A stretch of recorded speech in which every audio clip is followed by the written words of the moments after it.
KGB Monday Night Poetry, Brave New World edition, year 24, season 47, week 13.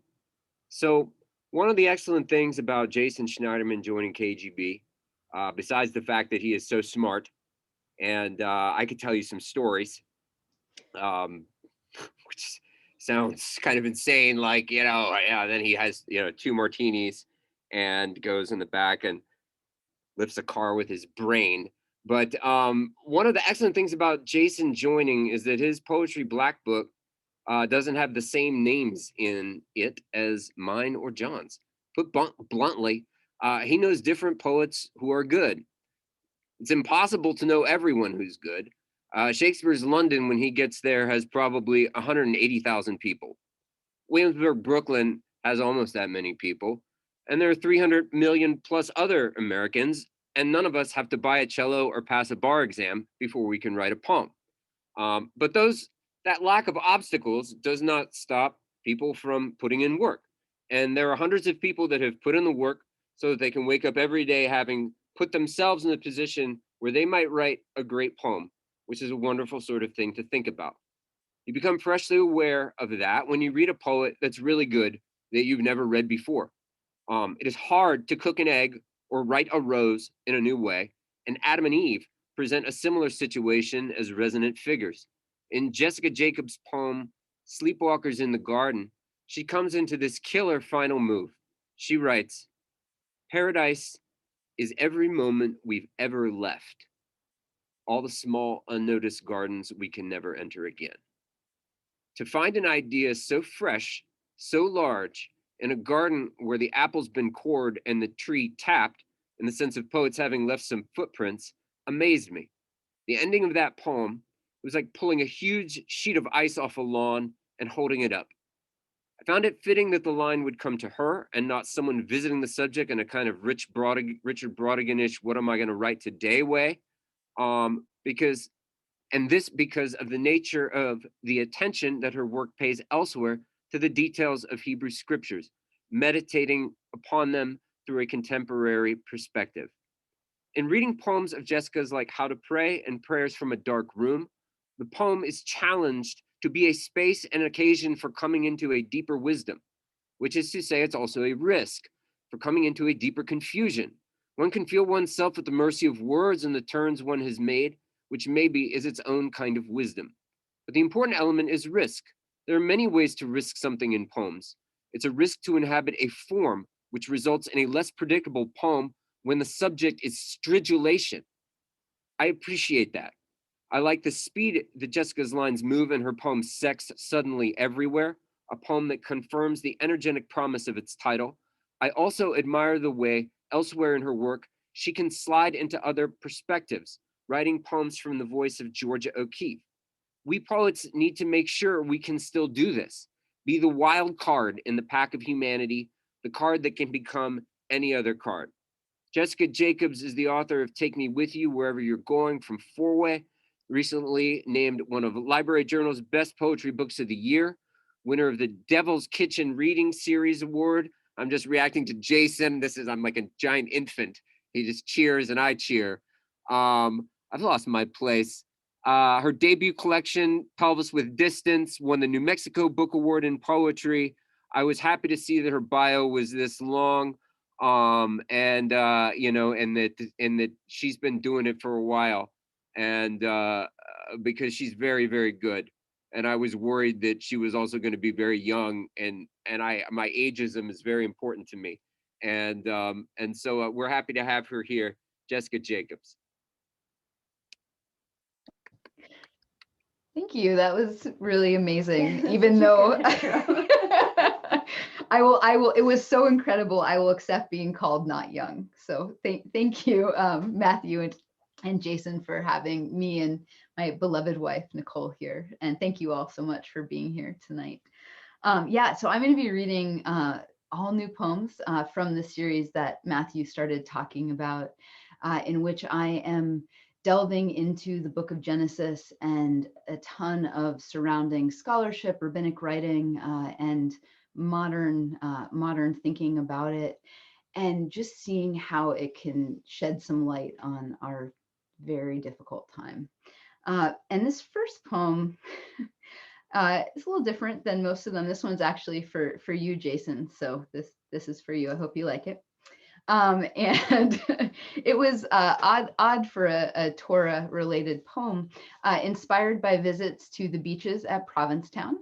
And I'm always struck when I go there that it's very similar, like especially you get there like Saturday morning, and just like at an Orthodox synagogue, there's women on one side, men on the other, and they're both doing kind of separate things.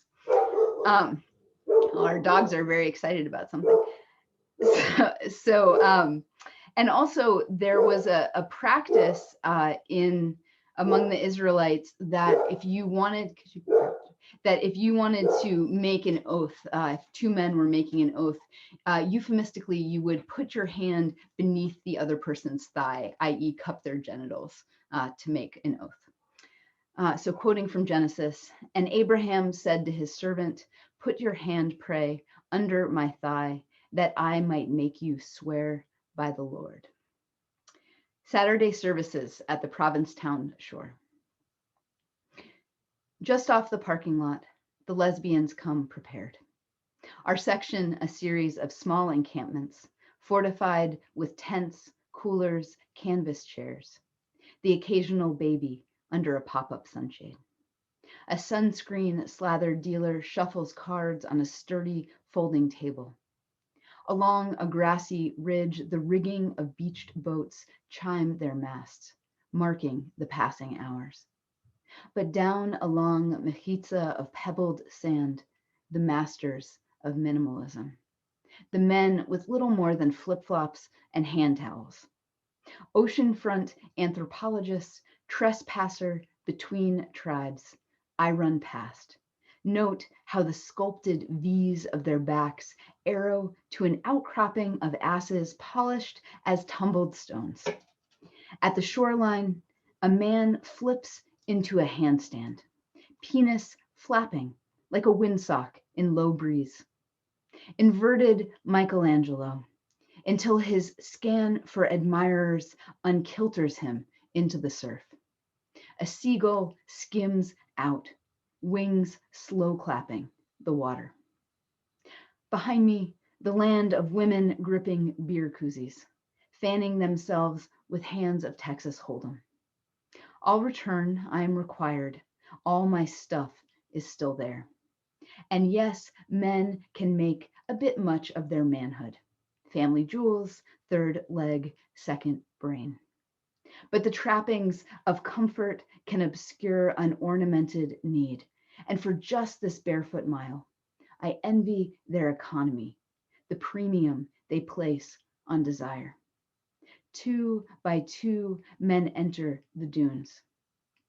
Because anyone taking an oath, said Rashi, must hold in their hand a sacred object, and because circumcision was Abraham's first commandment and came to him through suffering and was beloved to him, he chose it as the object on which his servant swore. For these moments they share, no matter what Leviticus says, pursing tight its prurient verses. These men too are taking a kind of oath. Their bodies are all they entail. Thanks. And this next poem does some of that investigation into etymology that Matthew mentioned. And I thought I would read it as Thursday is Earth Day. And our Earth is in a rather sorry state.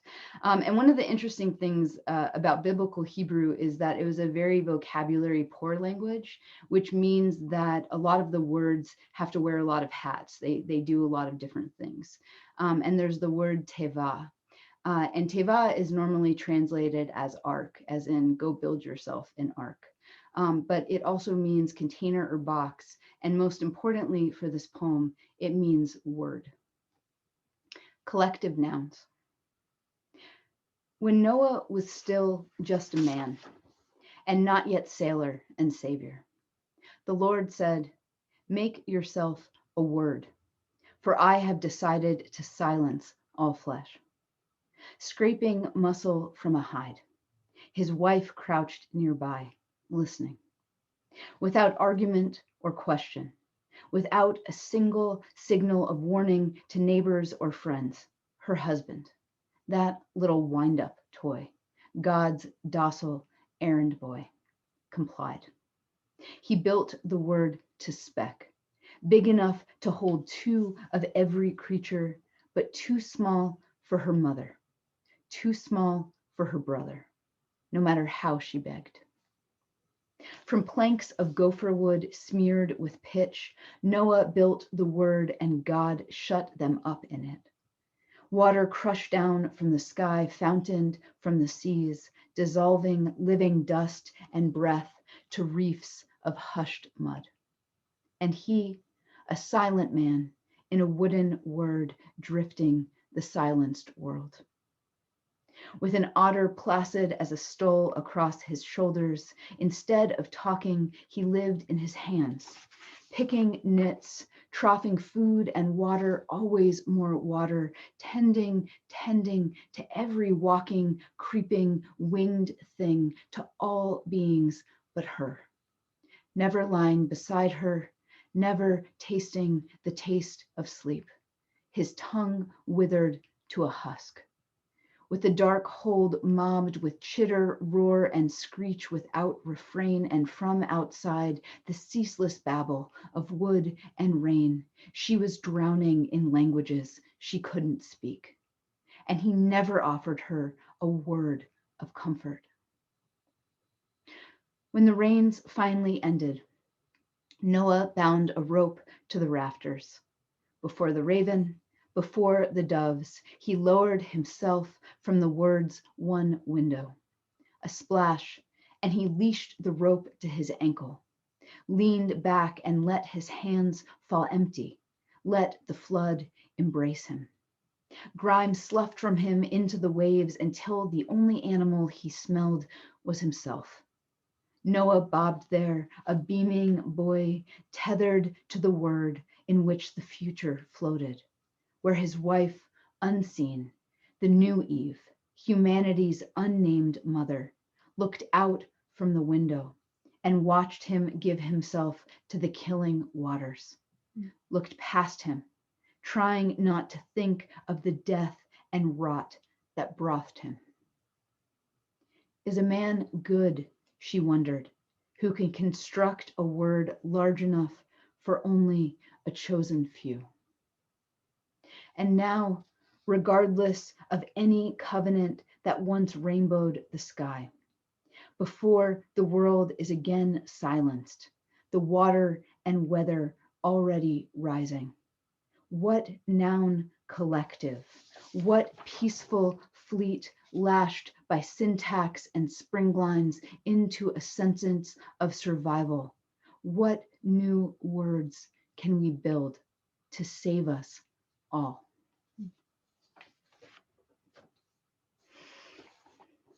Thank you. And just, thinking about the resonances between the ancient past and the present, and that's something that's been very surprising to me in reading these stories, is how I see reflections of them everywhere, and they help me put the world into context. One thing that was very hard for me is that in the Torah, the worst possible thing in the world is for a woman to not be able to have a child. And the best possible thing is that she is miraculously pregnant. And as someone who has chosen not to have children, as someone who has a lot of friends who struggle with being parents, I felt like I needed to push back on that a little bit. And the form of the ghazal seemed like a good form for that, to kind of mull something over and over again. So this poem takes its title from Isaiah. Sing, O barren one who did not bear a child. Her hand sharp in the small of Hagar's back. Sarai, that barren punster, pimped her handmaid to her husband, saying, as I am barren, please consort, bona in Hebrew, with her. by literally saying, I shall be built up, ibane, through her. A barren woman can still be clever, though rabbis tea-leaved this to imply a childless woman is a ruined structure in need of rebuilding. Barren, however, was not a rune forced on us, but a path my wife and I have chosen. A choice not so much against a child as for other things, our art, each other. A life barren only of all we'll never know. God said, I'll call you by a different name, and your destiny shall change. Sarai, barren, had no children, but Sarah did. Mom is a name I've cried times beyond counting, yet is a name I'll never be called. Less a name than a state of being, once born, innate as DNA. Wife or writer, though, are titles non-familial, vocational, requiring daily upkeep, a renewal of, yes, I will still bear this, and be stronger for it? Who can say? Perhaps we'll end up most defined by what we are not. Yet bared by the roof of our ruined structure, we count the countless stars, grow our shared life in place of bearing a new one. Because before Sarah, and even before Sarai, was the first of the three names she'd eventually bear, Iska, whose root might be Sakta, saw, which would make her sight a prophet's, divinely inspired, or is Sokin, a duller lot, meaning all gazed upon her beauty. Barren Iska, precursor to the name Jessica, like all women, torn between being a seer and being the one seen. So, prophet, tell me, is the only happy ending really a baby? Thank you. All right, we're gonna go down into what Marianne Baruch calls bummerlit, and then we'll end a little more hopeful. Just thinking about the terrible tragedies that we have, we just are witnessing constantly. It feels like lately, we look at the insurrection of the Capitol, we look at the tremendous number of shootings that are happening pretty much every day, and so much of it is done by people who think they're doing what is right and what is called for. And you see that again and again in these texts, people that we so-called revere doing terrible things. And that's a real thing I struggle with the idea of faith. So this poem opens with an epigraph from the philosopher Eric Hoffer. Absolute faith corrupts as absolutely as absolute power. Why there is no Hebrew word for obey. What came later was the real trial, because God knew Isaac would not die, while Abraham climbed the mountain believing he would. With conviction tempered in the fires of his faith, he'd walked up through the shaded valley, his son resolute ahead on the trail. Behind Sarah, Isaac's mother, Abraham's wife, a small darkness in the distance, growing forever smaller. He'd bound his beloved son, pulled back his legs, wrenched back his arms, knotted his ankles to his wrists, and laid him on that altar like a child falling through the sky. He'd held the knife, knowing from every animal he'd ever sacrificed how his son would jerk and shudder when the blade opened his throat, the familiar smoke of offered flesh. What came later was, even with Isaac alive in the fields, inside Abraham was the knowledge of what he'd been willing to do. When they passed in the tent, Isaac rubbed a remembered ache in his shoulders and never again held his father's eye. Sarah, smelling the imagined blood and the imagined ashes on her husband's fingers, the blood in the crease of his throat, turned from him in the night. And on every path Abraham walked from that day forward, his son as he had been, a small back barely the span of his hand, slung with the kindling meant for his burning. Seconds from the slaughter of the one meant to carry his line, the son he'd wanted all his life. Who's to say the voice in his head was God? Judaism is not a faith, but a tradition. Doubt the crux of its conscience. Yet what came later on a Sabbath morning, centuries on, was a congregation in Pittsburgh reading this story of Isaac's binding, of Abraham's terrible bind.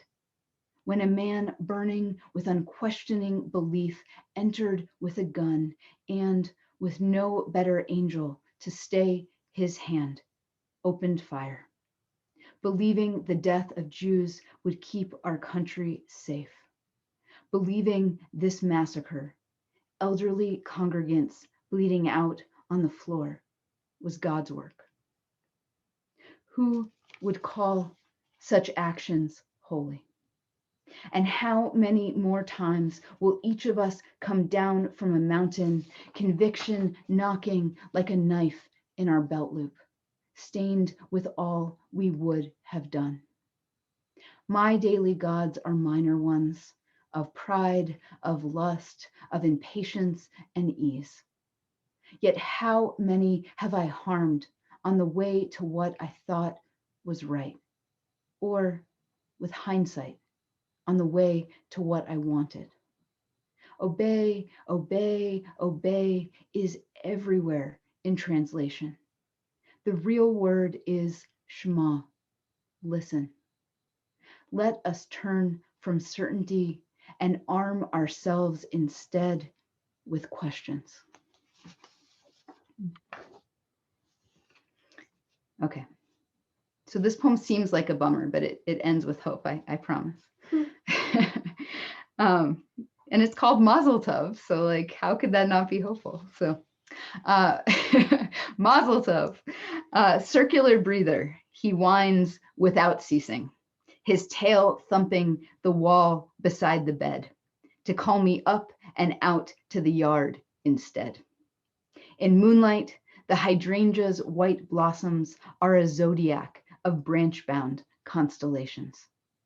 Once God called Abraham out from his tent to the open field to count the uncountable lights above, promising offspring bountiful as dust, numerous as the stars. Like Abraham, I too left my land, my birthplace, my father's house. But the closest I have to an offspring is lifting his leg at the azalea, nose busy with the news the night air brings. Mazel Tov, we say at births and other joyous occasions, the Jewish go-to for congratulations. Yet Tov means good, and Mazel, constellation or destiny. And sometimes, like Abraham, you must leave the place that grew you to grow toward better stars. In the house, my wife is sleeping. A possum dens beneath the shed, and a family of black bears has designated our driveway a thoroughfare. Above, trees thick with summer frame a porthole of sky. Maybe, though, it's not always the stars that matter, but the space between them, the lines we draw to shape the absence, the lives we forge around what goes missing. From the deck, a cool breeze makes a festival of the silver-lit leaves. Under my palm, there's the warmth of his fur, the steady rise of his ribs. He doesn't know his kidneys are failing, that his muzzle is white as the winter our vet has said he will not live to see. Like all of us, he is dying. Like most of us, he doesn't know it. His chin on my leg, he trusts me with the weight of his head. So if I wish you mazel tov, know what I mean is, may you find a reason to open your door to the dark. I'll mean, may you live beneath good stars and take the time to notice. Thank you. Oh, wow, that was gorgeous. Give people, you can unmute yourselves again. Oh, that was amazing. I think, I'm not sure, I wasn't here last week because I was the Jewish Book Awards, so I had to miss a week of KGB, but I think I got all my Yiddishkeit tonight. That was wonderful. I never heard, I always thought Mazel was luck. I didn't know it makes so much sense. It is destiny, it's stars. Yeah, and there's, that makes so much more sense. well, they usually translate it luck because there's a lot of rabbis who say there's no such thing as destiny or constellations. So they don't believe in astrology. That's fascinating. And I never heard the sort of false cognate between mazel and muzzle. And I was like, oh. You're good, Jason. Thank you. That's some really, no, that was wonderful. That was really, really great. And I wanted to point out that the chazal is deeply embedded in Jewish tradition because it was a very popular form in the golden age of Spain but prior to the Spanish Inquisition, which ended the golden age of Jews in Spain, the chazal, and that intersection of the Muslim world with the Jewish world and the Catholic world, particularly around Spain and Northern Africa. There are lots of chazals in Hebrew that I cannot read, but are there. Oh, yeah, I had no idea. That's lovely. I'm glad to know I'm carrying on the tradition unknowingly. So that's great. Still okay. Oh yeah, the dog made it. He's doing well. And I'm sorry about your dog, Ralph. I saw in the chat that Ralph lost a dog. Yeah, you get attached to animals, but I hear you with when they go and walk and do their thing, and it's, yeah. I can only focus, it was only like 3 days ago. I'll only focus on the good things because, if you love dogs and stuff, you know what I mean. So great poems, wonderful. I love the biblical stuff. Super.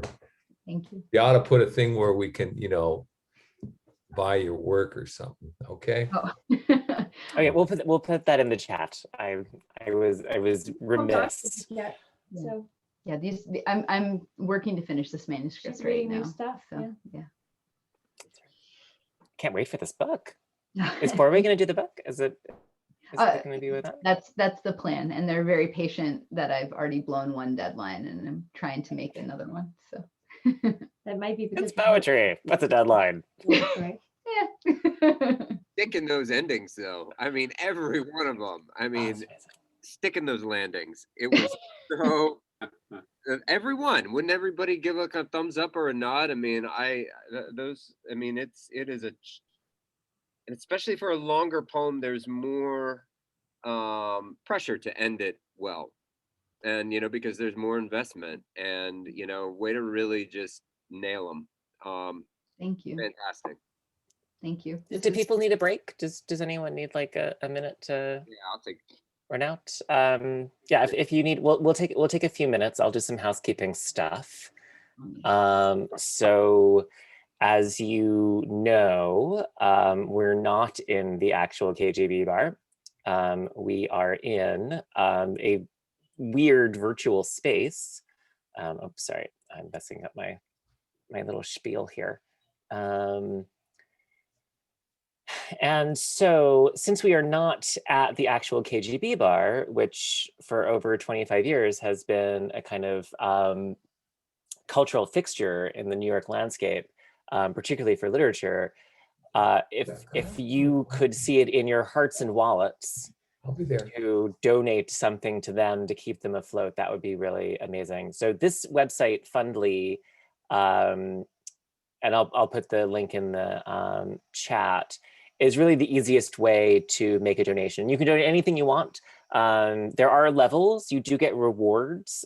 So if you have $15, there'll be 2 drinks waiting for you when we can be in person again. And in fact, you can even go in now. Like, I mean, actually, if you're here in New York and you're zooming in, if you give $15, you will have 2 drinks waiting for you whenever you want. $25 is the MFA program, $55 is the poet level. This does go all the way up to, and we're hoping someone will do this, no one has yet, the $50,000 level, where you get a $45,000 bar tab. You have a $45,000 bar tab. That sounds really dangerous. So. Well, we assume that you wouldn't drink it all yourself. We assume that if you go with the if you have the $50,000 donation kind of hanging around in your loose change cup, then drinks are on you forever. Forever. Just anytime we're in a room with you, drinks are on you. We are a little bit competitive. And so when you do donate through Fundly, if you can say something nice about Monday night KGB, as we said, there are other readings that happen at KGB bar over Zoom that we regard as non-canonical. We regard ourselves as poetry at KGB. So if you can just say something nice about our readers and about the Monday night series, that keeps holding our place at our venerated and loved KGB. And they've had some really, I mean, at the very beginning of the pandemic, the ice machine broke and melted and then like flooded the whole place. And then a few weeks ago, they were broken into. So it's been a really rough ride for KGB. So if you can think about what you would have spent on drinks tonight, and make that as a donation, and it doesn't need to be large doll. It really just, you know, whatever you can is really the critical thing. Next week we'll be back with Jennifer L. Knox and Natalie Shapiro. So that's going to be a really great reading. You're not going to want to miss that one. And the link that you have will let you into every single Monday night for the season. So we have not worked out what we're going to do for the fall yet. Most likely there will be some kind of hybrid structure where we will hopefully be able to broadcast from KGB, but also allow some readers to read virtually. So we're trying to sort of get the best of both worlds together for the fall, but we still have not actually kind of settled onto what that is going to look like. And if you are over the age of 16, go get yourself a vaccination. All right, so I'm going to put the link for Jessica's book in the chat. And remember, if you purchase through Bookshop, that gets some money to an independent bookstore. If you buy through Amazon, you are putting money in the pockets of Jeff Bezos, which those are great pockets. My school just got $30 million as a result of his divorce from Mackenzie Scott. Mackenzie Scott has become a huge philanthropist. But if you care about independent bookstores, you'll still want to go with Bookshop.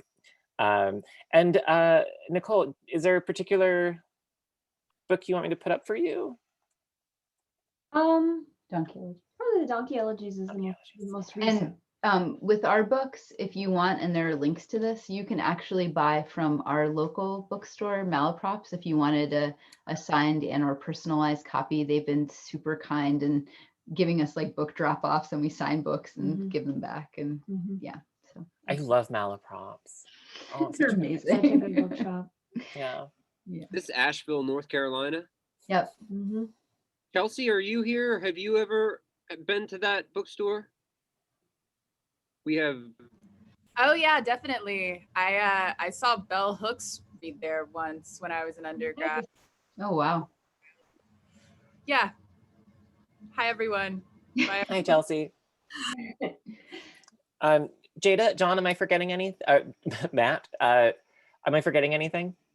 Or are we ready to go back to are we ready to start part 2? I think so. I think All we're right. ready to start part 2. All right, Nickole, you ready for part 2? Okay. This is on me.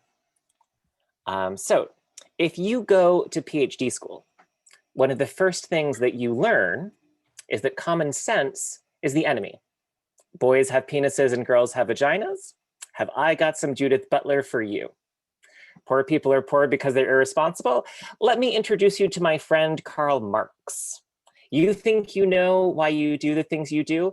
Here's a little stack with some Freud, Lacan, and Fanon. But what about those of us who go to MFA school? What about those of us who are using language not to overturn the common sense, but rather to give you the insight you need to get through today, and then tomorrow, and the day after?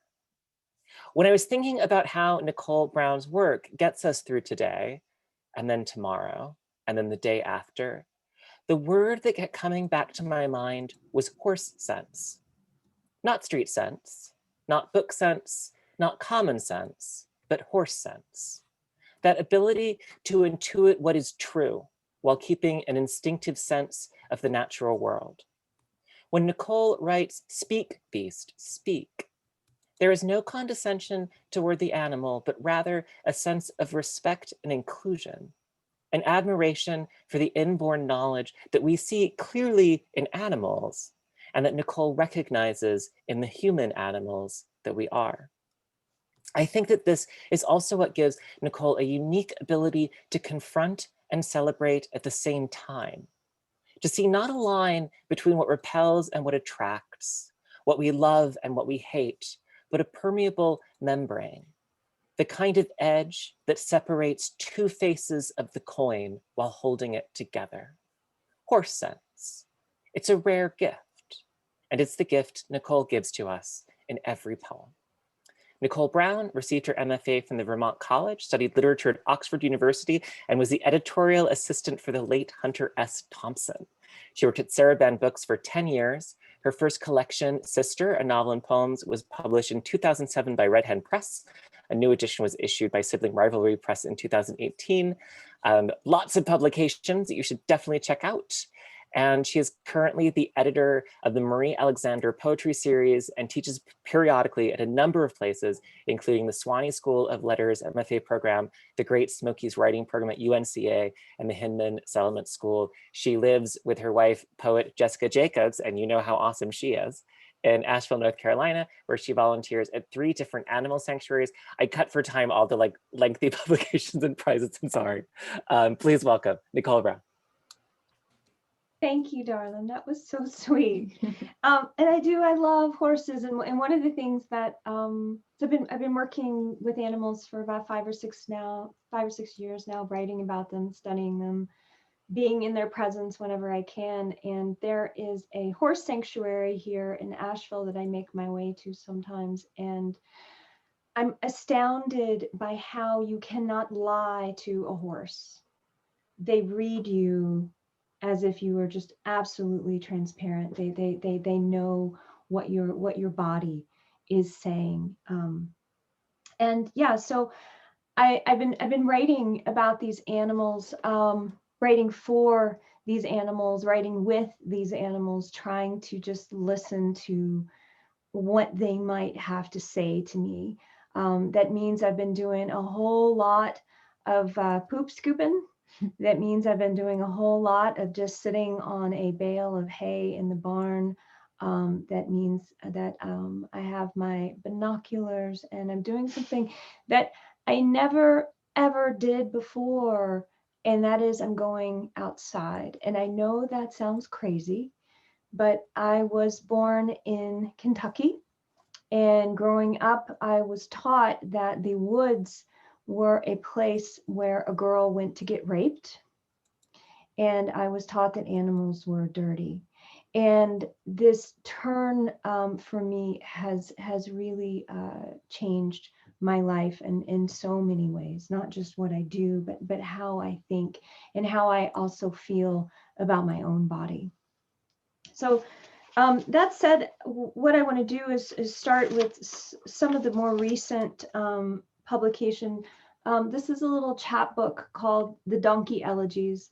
And it's interesting that you guys were talking about Hazals earlier, because this entire chapbook was at one time one Hazal or one ghazal, however you'd like to say it. And what happened was the couplets then turns into tercets, and then they kind of got a little bit bigger and a little bit bigger, and it went from a 1-page poem to a 2-page poem to a 3. And then my dear wife here was like, oh, for God's sake, it's an essay. Just let it be. And she was right, even though that you've got it recorded now. I have said that she is right. But they're essays in little prose poems. There are 25 of them. You'll notice that the end of each section ends with donkey, and that's a carryover from that form. But the donkey elegies are essentially they're observations that come out of a time when I was working at the Nature Center with 2 donkeys. And it was such an interesting time for me. And then when I signed up to volunteer at the Nature Center here in Asheville, I really wanted to work with the charismatic species. I'm like, come on, like, let me work with the black bears or the coyotes, or the otters, maybe the raccoons. And they said, do you have any experience? And I said, well, no. And they said, well, here's a shovel and get thee to the petting area. And I was really disappointed because I'm like, seriously, y'all, donkeys, because I had been inundated with my own stereotypes of them. And I thought of them as stubborn and slow and daft. And as I spent time in their presence, I absolutely fell in love with them, and they taught me more than I can say. So I'm just going to read for you here a handful of these little propositions from this essay. 1, ears like sugar scoops. Ears like hands cupped to cradle a cool drink from the creek. Ears like single petals of dahlias at full bloom, curled, firmly upright, but always soft, always open. Furred periscopes, one pivots to the wheezing scream of a squirrel above, and I follow, hear as if for the first time that common arboreal cry, neither chirp nor growl, but something in between, like the caw of a mother blue jay stoked behind the teeth of an old yard dog. Your other ear, blessed as I am, rotates towards me. Sweet apricots, velvet satellites, the twin souls atop the head of every donkey. So when you're talking about donkeys, you always have to start with the ears, right? Because, man, their ears. And then I think after the ears, you have to talk about the way they sound. At this animal park, I work to be near your otherworldly greeting, a thing you show off again and again, hollering while you inhale and hollering while you exhale, hollering while you breathe in and hollering while you breathe out, a didgeridoo kind of circular yowling, a way to play no other mammal can manage, a pleading that peals a juke band of hoorays every time I bring fresh hay. But no one hears what I hear. Instead, passerbys can't help but laugh and laugh. To them, the hollering smacks of stupidity or maybe orgasm, the open window kind heard from the street, urgent and hotly embarrassing. They offer crude imitations, guffaw their old MacDonald versions of your song, their fake brays of Eeyore, hee-haw, Eeyore, hee-haw as they pass us by. Onomatopoetic maybe, but wrong. The real sound is the world's largest door swung wide, an open throat of rust and hinge, the caustic rocketing of a mother goose if she were born hoarse, a trumpeting animated by Dr. Seuss. This call is meant to travel and far, miles and miles across a vast expanse of desert, made to survive the dry lonely for which this animal was made. I lean into the gyrating seesaws of tone, try to understand the shameless, insistent language of donkeys.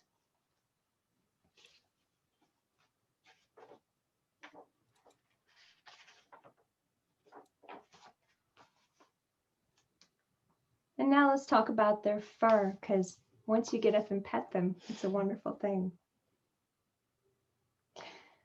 Fur the color of fawn grass, long, bending, done in by the sun, or else fur the carbonated gray of fog so thick it looks like the mountains here on fire with dawn.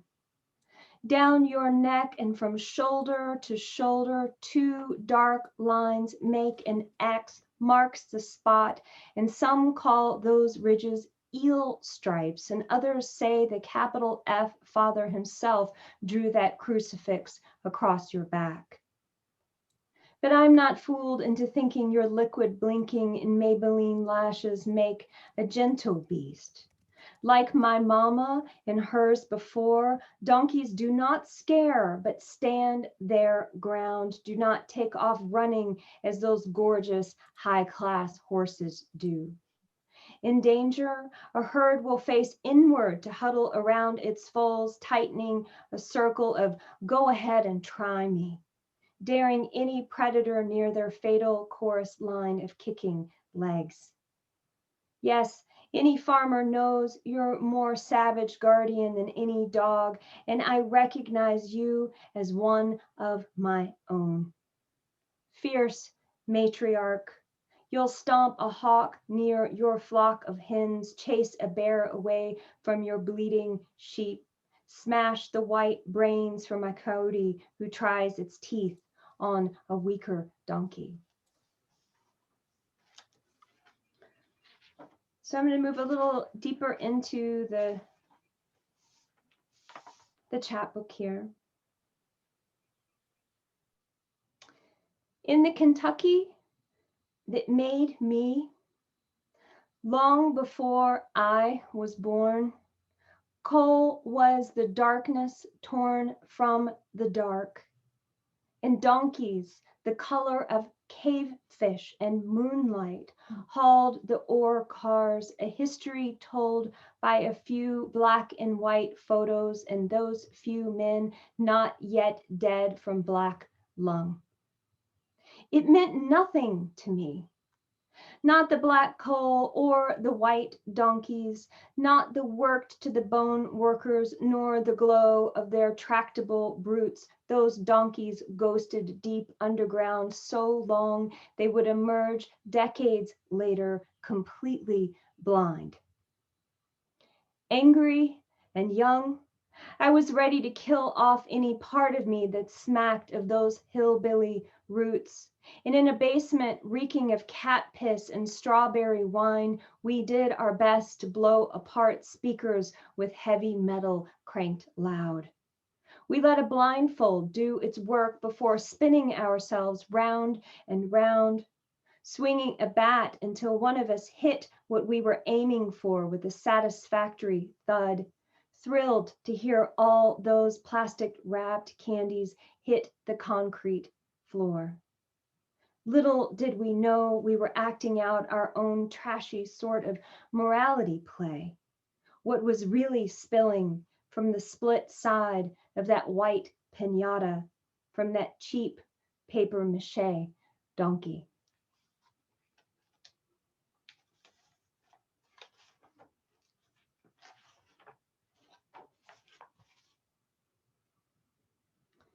Mary knew. Tucked by the Almighty, she was no fool now, knew that bright singe was the small, dark crown of a half-god insisting, making his way through the small door between her legs. Slumped in the swaying saddle, broken water wetting her blue robe black, her pains divine, she clutched the dusty tufts, yanked the hair from the root, took for her suffering the steady, uncomplaining mane of a donkey. And I'll just read 2 more from this chapbook, and then maybe a new poem in 45 parts, and then I'll let you off the hook. Did I really say I'm sorry when the man's grocery cart steamrolled my foot? Sorry when the postman flung that fragile package on the stoop? Sorry when the boss took credit for my work, then demanded another run to the copy machine? Did I actually giggle and smile at the player who bragged about his wife, then tried to slip a roofie into my drink? And did I apologize again as I politely made my exit, never putting my back to him as if he were the damn Queen of England? And really, how many people told me what a good girl I was? I smiled at the man who catcalled me from the scaffolding, smiled at the man on the subway who traced the seam of my jeans with the tip of his index, smiled at the man who shoved my friend down the cellar stairs and barred the door, smiled at the man who married another friend, then did unspeakable things with a fast food worker in a parking lot. Did I smile hard enough? Smile so hard they might not hurt us anymore? Fawning is one way to dodge what's coming when you've got no other way to fight. Tractable is one way a domestic avoids extinction. It took me decades to step into the barn and ask those questions of a donkey who learned to survive as I did, who placidly moved forward regardless, in spite of everything, just like me.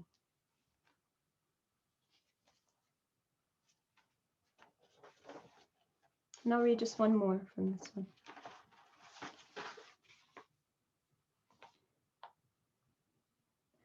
Ungulate. Such a throat-stuck word. Ugly. Buried right there in its syllables, just as where I'm from, capable is mostly a word for a woman ugly as sin, most likely with an ass to be worked off. Can you see me? My once young skin fluorescent lit, a name tag pinned to my polyester shirt. Can you see the cashier who stood with me as I bagged, the brace she had to wear squeezing up rolls on her back when she reached to scan your chips and cans? Or do you see me years later asking if you want a warm-up on that coffee, if I can get you some ketchup to go with that? I went to school. I found a way out, but somewhere is another me studying the schedule at the bus stop, clutching her pocketbook to her lap, eyeing the steady river of cars passing her with just one person in nearly every car. Do we dismiss sturdy, useful beings because we despise what we're afraid will become? Or is it just familiarity that breeds contempt? Foam and blood of the bit, strain of the yoke, clay so damn rain heavy and red it's bound to snap the legs that sink too deep and still try to pull. Don't say stubborn. Don't say thick or slow or capable, bless her heart. No, say thank you. Say please. Say I see you. Now slow down, pull over, look out over that fence and tell me if through the rain you don't recognize standing there that beautiful, necessary, weary donkey. So that's a couple of my donkey poems. What should I read, Jesse? What should I do here? Well, one of the things that has been really interesting as I've learned more and more about these animals is that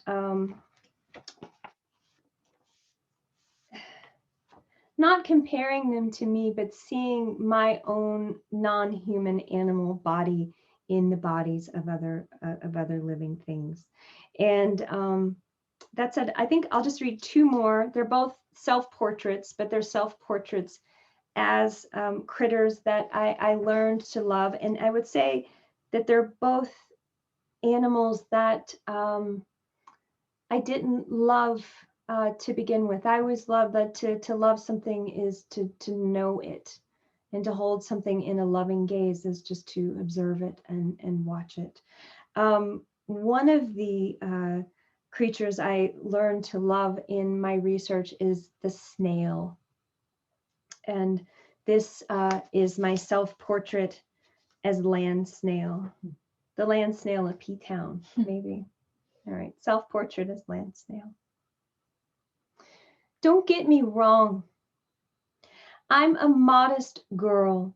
Couldn't even strip off at one of those nudie hot springs out west, the whole place a flotsam of much nursed areolas and buoyant scrotums, while I sat prim as Gidget, legs crossed and awkwardly smiling on the shore. It's just that the snail is onto something. Neither boy nor girl, but both. The critter is nearly mythic, a true hermaphrodite that all alone will go to its own kind of cryobank and baste itself, make a new batch of not so bouncies in thin, flea-sized shells. But no, that's not me. That seems lonely. Better with another intersex other, it will take aim, flex back its bow, shoot a dart, then wait to be impaled in return. I couldn't make this shit up if I tried. This is no metaphor, but scientific fact. A tellum amoris, literally a weapon of love. A James Bond worthy arrow equipped with 4 blades, spiked with all the dirty talk a snail could want. Cupid's got nothing on this mollusk Congress, and because you know how snails go, the foreplay is slow. Slow. Slow. My kind of sex. Going on and on until the hussy who first received that dart has enough, then rises to fire back. Now, knowing this, I can say I didn't come out all those years ago, whatever that means. No, when I finally made a home for my body in the bed of another woman, I simply became a land snail. Tired of being a leaking receptacle for a man's desire, I needed to feel an equal's push against my own, a willingness to be wounded and to wound, receiving and giving at the same time. Plainly said, I needed the kind of love that finally let me take my time. I needed to fire an arrow of my damn own. And I'll end with one more self-portrait, and this is another critter that I adore now that I knew just about nothing about, and that is the eastern wood rat. Anybody here know all about eastern wood rats? Kathy? No, she's at North Carolina. All right, all right. Self-portrait as eastern wood rat. Let us begin with my hair. That frizzy, God-forsaken mess sprung like Velcro from my head at 13, that hormone-fed explosion of caustic fuzz that laughed in the face of any hair goop or oil or spritz we could find at the dollar store. It was a middle school tease, a homeroom landing pad for paper planes and spit wads, half-chewed gum and gummy bears, a regular sport at my school with one goal in mind, to make the redneck girl in her high water jeans cry. My hair, not just unmanageable or unruly or going through a phase, but a real fucking rat's nest. And that's just what my mama said, brush in hand. This, friends, is where the learning begins, because what I didn't know was only one rat builds that kind of miracle nest. Only one rat's a genuine pack rat, and that rat's made for the land that gave it a name. You see, I was wrong. I thought a rat was a rat was a rat. But I should have known better than to call similar beings all by one name, to hate them all the same. This rat's not the undifferentiated mass gnawing wires of downtown neighborhoods and subway lines. Not those garbage liquors that once I squeezed my way to the city squeezed me, making me feel dirty no matter how much I scrubbed. No, this rat's a real forest nibbler, wearing its ever-growing teeth down on ground fall pecans, happy for just what the seasons bring. And here's what I can't let go. Despite the talk of rats taking over what we call our world, this rat, forgive us, is nearly extinct. It's our fault, working hard as we have to pave ourselves over. Our best tracks strip mined or strip mauled. Our mountaintops literally removed for a vein of coal. Because like a mistreated girl whoring in the back of her daddy's Chevy, it's as if we want to throw away what we were given because we were once made to feel it wasn't worth a damn anyway. This might be about shame, like how I worked so hard to scrub my tongue of the talk that, like me, came up from this mud.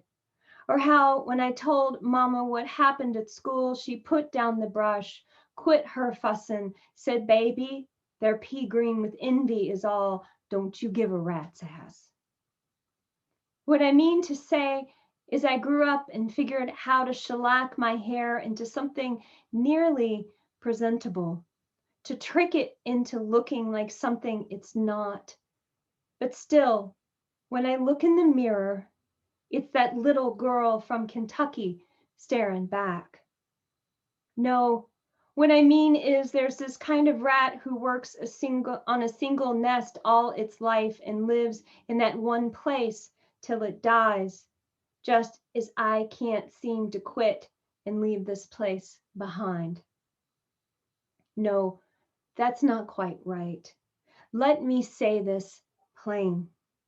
What I mean is I once thought myself white trash, that rat of all rats. But now I know I was only listening to the trash I was told. Because a close look at the eastern wood rat reveals a creature maybe destructive and more than a little hungry, but meant to be here and still holding on, making a high holy mess of sticks and branches, broken glass and dried shit, crow feathers and rusted cans, wood screws and napkins and candy wrappers, forgotten flannels, cassettes, Barbie limbs, lost gloves, shreds of anything, just anything it can find to survive. All things sacred and profane to keep safe and warm in a place it can call home. Oh, thank you. Thank y'all. Good job. I'm about to say people can unmute themselves again, but okay, you can unmute yourself again. Let's have another round of applause for Jessica Jacobs and Nickole Brown. Wow. Thank you. That's a really good reading. So come back next week for Jennifer L. Knox and Natalie Shapiro, and we can all hang out, but I'm going to stop the recording so that you are now all